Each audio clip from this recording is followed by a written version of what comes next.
华为的 FreeBuds 3的伪拆箱。为什么叫伪拆箱呢？是因为我昨天已经把它的包装给拆掉了，然后体验了一下它的功能。现在我给大家展示一下它的外观。我买的是一款黑色的，它支持无线充电。抽出来以后是一个这样的盒子，然后呢，耳机盒就在这儿了。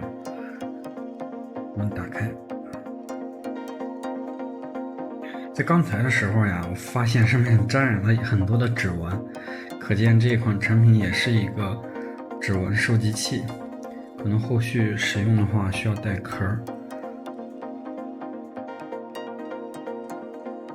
在它的右侧，拍的不是特别清晰，有一个按钮，它是它的开关，底部是一个 Type-C 的充电口。那么我们接下来看一下这个包装盒都有什么。这儿有个盒子，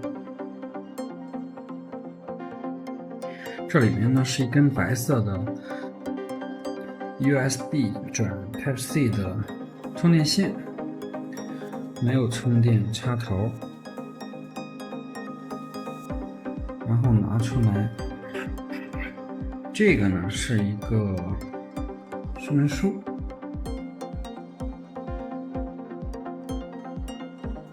快速指南，这个基本上就是这样的。然后我来说一下这款耳机，因为我没有体验过苹果的 AirPods。然后昨天第一次戴上它以后，感觉舒适度还可以，音质方面呢，不如我预料的那么好，只能说一般吧。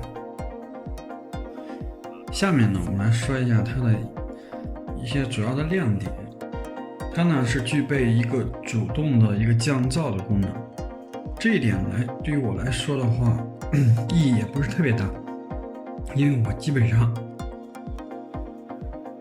基本上呢都是在室内使用这款耳机，在外出的时候呢，可能还是会使用有线的，觉得有线的可能更方便一点。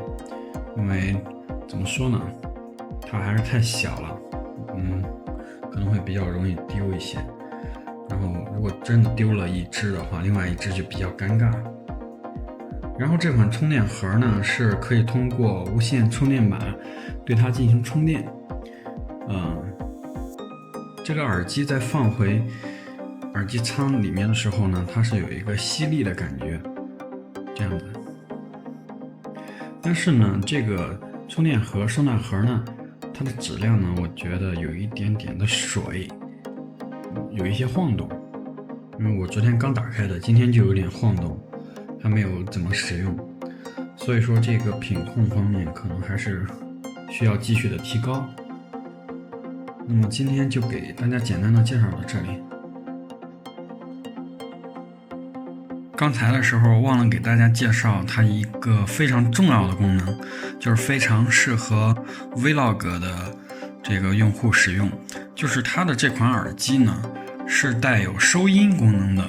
什么意思呢？就是你比如说你的蓝牙耳机连接到手机以后，当你打开那个摄像 APP 的时候，它是可以收音的。这点的话其实是非常重要的。我觉得因为现在很多的视频拍摄者呢，他可能都需要经常购置一些外置的收音设备，并且一些质量好的也不是很便宜。我觉得这款耳机的收音效果还是令我非常满意的。这一点呢，像苹果的蓝牙耳机是不具备的。我觉得这个亮点非常的突出。我呢也是冲着这一点买的这款耳机。再次感谢大家的收看。